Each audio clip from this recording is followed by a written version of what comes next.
নাগালেণ্ডৰ বিৰুদ্ধে প্ৰতিবাদত মেৰাপানীৰ দল সংগঠন আৰু কৃষক সমাজ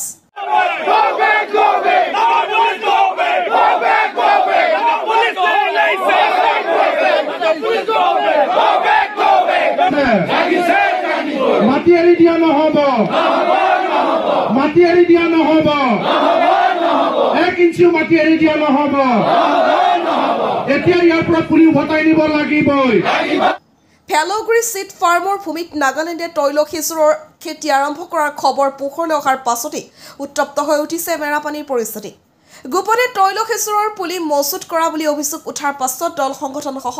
বহু কৃষকে আজিৰ দিনত তীব্ৰ প্ৰতিবাদ সাব্যস্ত কৰে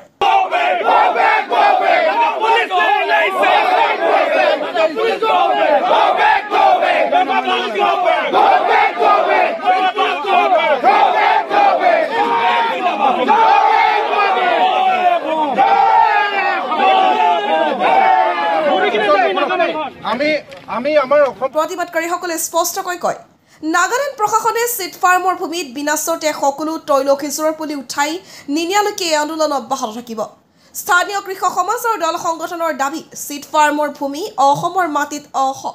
এই ভূমি নাগালেণ্ডে গোপনে খেতি কৰাৰ চেষ্টা সম্পূৰ্ণ অনুচিত এই ঘটনাই সমগ্ৰ অঞ্চলতে তীব্ৰ প্ৰতিবাদৰ সুৰ তুলিছে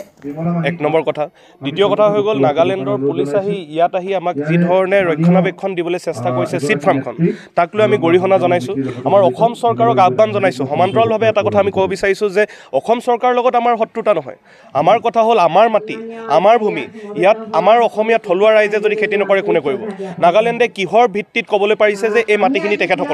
দ্বিতীয় কথা হ'ল তৃতীয় কথা আজি আমি দেখা পালোঁ যে ইয়াত আপুনি ইতিমধ্যে দেখিছে শতাধিক 2 শতাধিক লোকে আজি আন্দোলন কৰিছে এই আন্দোলন সেই পৰ্যায়লৈকে চলি থাকিব যিটো পৰ্যায়লৈকে নাগালেণ্ডৰ পৰা যি চিট ফাৰ্মৰ যি পাম অইলৰ যিখিনি পুলি আনিছে এই পুলিখিনি ইয়াৰ পৰা লৈ নাযায় আমি দেখিছোঁ যে আমাৰ কাম নাই আহিছে ইয়াৰ পৰা খেদাই পঠোৱা হৈছে 5 মিনিটৰ সময়সীমা বান্ধি দিছোঁ 5 মিনিটত গ'লে যাব নহ'লে গণতান্ত্ৰিকভাৱে আন্দোলন হ'ব যদি গণতান্ত্ৰিক আন্দোলন তেখেতসকলে অমান্য কৰে তেখেতসকলে যদি অপমান কৰে তেতিয়াহ'লে ৰাইজে সিদ্ধান্ত ল'ব অসমৰ মাটিত আহি নাগালেণ্ডৰ পুলিচে কিবা এটা ক'ব পাৰিব তেনেকুৱা কিবা আছে নেকি এনেই এনে এটা অপ্ৰীতিকৰ পৰিস্থিতি যদি কৰিব বিচাৰিছে কৰক যদি অসম চৰকাৰৰ প্ৰশাসনিক বিষয়াসকল আছে ইয়াত তেখেতসকলে কথা পাতি যদি পঠিয়াব নহ'লে ৰাইজে সিদ্ধান্ত ল'ব কি কৰিবলৈ আছে গোলাঘাট জিলা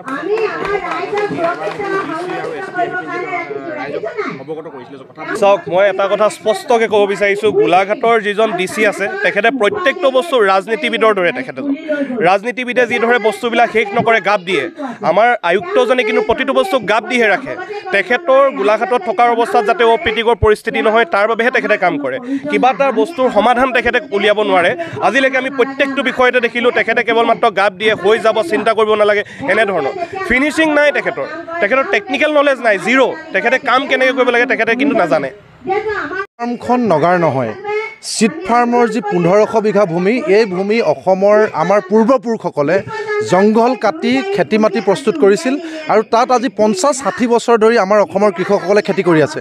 গতিকে ইয়াত অসমৰ কৃষকসকলে খেতি কৰিব নোৱাৰিব বুলি প্ৰথম জাননী দিলে তাৰ পাছত আমি যেতিয়া আন্দোলন কৰিলোঁ আমাৰ গোলাঘাট জিলা আয়ুক্ত আৰক্ষী অধীক্ষক আৰু ইয়াৰ বৰ্ডাৰ মেজিষ্ট্ৰেটে আহি আমাক এছুৰেঞ্চ দিলে যে ইলিগেল আমি তেওঁলোকক জনাইছোঁ প্ৰশাসনক জনোৱা বুলি ক'লে গোলাঘাট জিলা প্ৰশাসনে আৰু সেই যিখন নটিচ এখন উইথড্ৰ কৰিলে তাৰ পাছত আমাৰ কৃষকসকলে খেতি বাতি কৰিছে এতিয়া তেওঁলোকে নগা প্ৰশাসনে আকৌ তেওঁলোকে গাড়ীয়ে হাজাৰ অইল পামৰ পুলি মনে আনি ইয়াত মজুত কৰিছে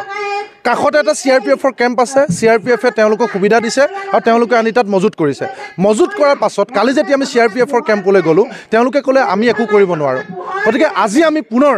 সংগঠিত ৰূপত ইয়াতে আমি আহিছোঁ ইয়াতে একত্ৰিত হৈছোঁ ইফালে আমাৰ অলপ দূৰত আপোনালোকে জানে চিট ফাৰ্মৰ ডাইৰেক্টৰ অফিচ তাৰ কাষতে CRPFৰ অফিচ গতিকে আমি আজি ইয়াত ঘেৰাও কৰি প্ৰতিবাদ সাব্যস্ত কৰিছোঁ আমাৰ এটাই দাবী যে ইয়াত এটাও নাগালেণ্ডে মজুত কৰা অইল পামৰ পুলি আমি ৰাখিবলৈ নিদিওঁ যি পৰ্যন্ত ইয়াৰ পৰা পুলি ঘূৰাই নিয়া নহয় সেই পৰ্যন্ত আমি ইয়াত প্ৰতিবাদ কৰিম যি পৰ্যায়লৈ যাব লাগে আমি যাম জেল খাব লাগে আমি খাম গুলি খাব লগা হ'লে খাম নগাৰ দাদাগিৰি অসমৰ মাটিত নচলিব অসমৰ মাটিত এটাও অইল পামৰ পুলি নিদিওঁ কাৰণ সেই আমাৰ মাটি আমাৰ খেতি মাটি আমি খেতি কৰি আহিছোঁ আমাৰ মাটি নগাই কাঢ়ি ল'ব নোৱাৰে এক দ্বিতীয় কথা আমাৰ মাটিত আমাৰ অধিকাৰ দিব লাগে অসম চৰকাৰে আৰু তৃতীয় কথা ইয়াত যদি এটাও অইল পামৰ পুলি ৰুৱে আপোনালোকে জানে যাদৱ পায়ং ডাঙৰীয়াই ইয়াৰ তীব্ৰ বিৰোধিতা কৰি আহিছে আমি পঢ়িবলৈ পাইছোঁ মালয়েছিয়া ইণ্ডোনেছিয়া নিচিনা দেশে সৌখিদিনাখন গোৱালপাৰাৰ নিচিনা ঠাইটো 2015-16 বছৰ চনত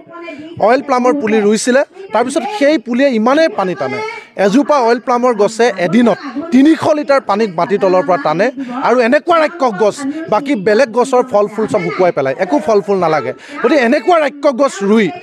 কেৱল দৈয়াং নহয় কেৱল গোলাঘাট নহয় সমগ্ৰ অসম মৰুভূমি কৰাৰ ষড়যন্ত্ৰ নগাই কৰিছে আৰু ইয়াত হাত উজান দিছে অসম চৰকাৰে হাত উজান দিছে CRPF-এ গোলাঘাট প্ৰশাসনে গতিকে ইয়াত কোনো পৰিস্থিতিত আমি এটাও অইল প্লামৰ পুলি ৰুবলৈ নিদিওঁ আৰু ইয়াত কোনো নগাৰ দপদপনি নচলিব ইয়াৰ পৰা নগাৰ ডাইৰেক্টৰ অফিচ উঠাই নিব লাগে CRPF-ৰ কেম্প উঠাই নিব লাগে ইয়াত অসম পুলিচ দিব লাগে আৰু ইয়াৰ পৰা সকলো পুলি যি পৰ্যন্ত উঠাই নিনিব সেই পৰ্যন্ত প্ৰতিবাদ অব্যাহত থাকিব